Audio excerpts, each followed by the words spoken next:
আসসালামু আলাইকুম প্রিয় শিক্ষার্থীরা, কেমন আছো তোমরা? আশা করছি আল্লাহর অশেষ রহমতে সকলেই ভালো আছো। সবাই বলি আলহামদুলিল্লাহ। শিক্ষার্থীরা, আবারও ফিরে এলাম সহজ পড়াতে। আজকে আমরা পড়ব দশম অধ্যায়ের ৩ নং অর্থাৎ বর্ণনামূলক প্রশ্ন। ১ নম্বর প্রশ্নে বলা হয়েছে, বাংলাদেশে ঘূর্ণিঝড় আসছে, এই তথ্যটি তুমি টেলিভিশন থেকে পেলে, এখন তুমি কি করবে? শিক্ষার্থীরা, এই প্রশ্নের উত্তর হিসেবে আমরা এরকম ব্যাখ্যা দিতে পারি, টেলিভিশনে ঘূর্ণিঝড়ের খবর পেলে আমি তা দ্রুত বন্ধু, আত্মীয় ও পরিচিতদের জানাবো। এজন্য আমি টেলিফোন, এসএমএস, ইমেইল ও সামাজিক যোগাযোগ মাধ্যম ব্যবহার করব। এতে সবাই সতর্ক হয়ে প্রয়োজনীয় ব্যবস্থা নিতে পারবে এবং ক্ষয়ক্ষতি কমানো সম্ভব হবে। এবারে প্রশ্নের উত্তরটি আমরা এভাবে লিখতে পারি, বাংলাদেশে ঘূর্ণিঝড় আসছে, এই তথ্যটি যদি আমি টেলিভিশনের মাধ্যমে জানতে পারি, তাহলে অবশ্যই আমি তা যতদূর সম্ভব সকলকে জানাবো। অর্থাৎ টেলিভিশনের মাধ্যমে পাওয়া তথ্যটি আমি বিনিময় করব। আমার জানা তথ্যটি বিনিময়ের জন্য আমি বিভিন্ন প্রযুক্তির সাহায্য নেব, যেমন টেলিফোনের মাধ্যমে নিকট আত্মীয় স্বজন, বন্ধুবান্ধবদের জানাবো। এছাড়া খুদে বার্তা বা এসএমএস, ইমেইল, সামাজিক যোগাযোগ মাধ্যম যেমন ফেসবুক বা টুইটার ব্যবহার করে ইন্টারনেটের মাধ্যমেও সকলকে সতর্ক করব। ঘূর্ণিঝড়ের তথ্যটি যদি আমি অন্য মানুষদের জানাতে পারি, তবে তারা প্রতিরোধমূলক ব্যবস্থা গ্রহণের মাধ্যমে ঘূর্ণিঝড়ের ক্ষয়ক্ষতি হ্রাসের ব্যবস্থা নেবে। ফলে অনেক মানুষের জীবন ও সম্পদ রক্ষা পাবে। ২ নং প্রশ্নে বলা হয়েছে, কিভাবে আমরা ইন্টারনেটের মাধ্যমে তথ্য সংগ্রহ করব তা বর্ণনা করি।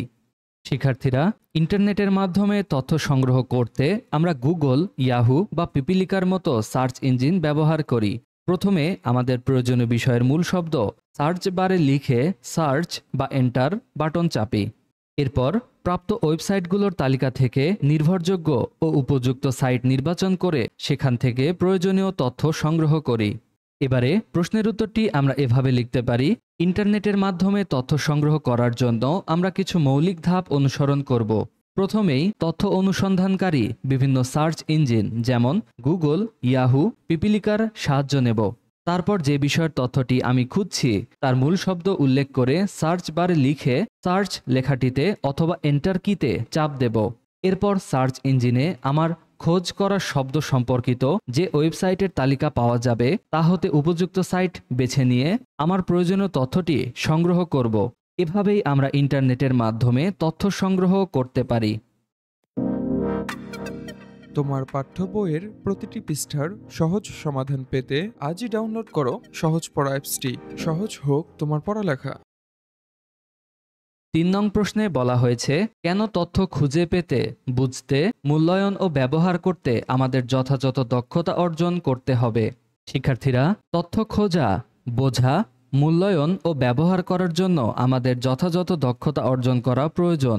ইন্টারনেট ও প্রযুক্তি ব্যবহারের জ্ঞান ছাড়া তথ্য খোঁজা কঠিন হয়ে পড়ে। আবার তথ্যের গুরুত্ব বুঝতে না পারলে তা কাজে আসে না। সঠিকভাবে তথ্য বিনিময় করতে ইমেইল, সামাজিক যোগাযোগ মাধ্যম বা মোবাইল ফোন ব্যবহারের দক্ষতা থাকা দরকার।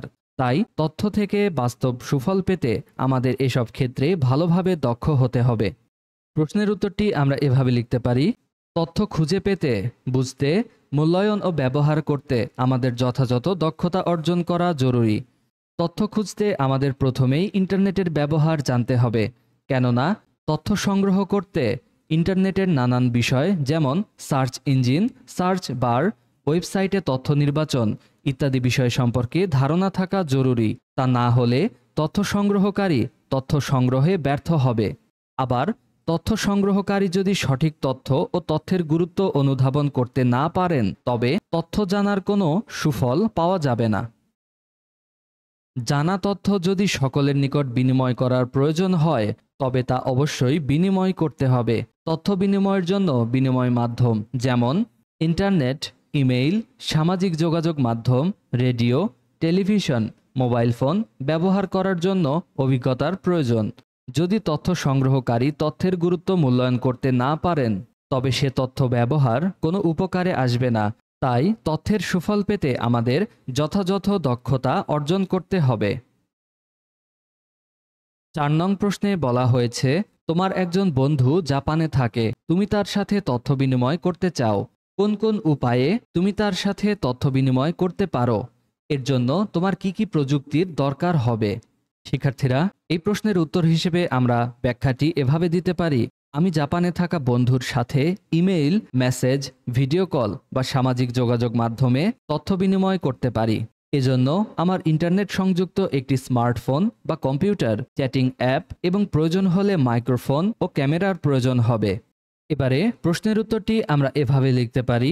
আমার বন্ধু জাপানে থাকলে আমি তার সাথে বিভিন্ন উপায়ে তথ্য বিনিময় করতে পারি, যেমন ইমেইল পাঠিয়ে, মোবাইল ফোনে কথা বলে বা মেসেজ পাঠিয়ে, সামাজিক যোগাযোগ মাধ্যম যেমন ফেসবুক, হোয়াটসঅ্যাপ, ইনস্টাগ্রাম ব্যবহার করে, ভিডিও কলের মাধ্যমে যেমন জুম, গুগল মিট, স্কাইপ। এই তথ্য বিনিময়ের জন্য আমার যেসব প্রযুক্তির দরকার হবে: 1 নাম্বার কম্পিউটার বা স্মার্টফোন, 2 নাম্বার ইন্টারনেট সংযোগ, 3 নাম্বার ইমেইল বা চ্যাটিং অ্যাপ্লিকেশন, 4 নাম্বার অডিও ও ভিডিও কলের জন্য মাইক্রোফোন ও ক্যামেরা। এই প্রযুক্তিগুলোর সাহায্যে আমি জাপানে থাকা আমার বন্ধুর সাথে সহজেই তথ্য আদান প্রদান করতে পারবো। শিক্ষার্থীরা, আজকের ক্লাস এটুকুই। আশা করছি সকলেই এই অংশটুকু সুন্দরভাবে বুঝতে পেরেছ। ভিডিওটি ভালো লাগলে লাইক, কমেন্ট করে আমাদের পাশে থাকবে। সকলেই ভালো থাকো, সুস্থ থাকো। আল্লাহ হাফেজ।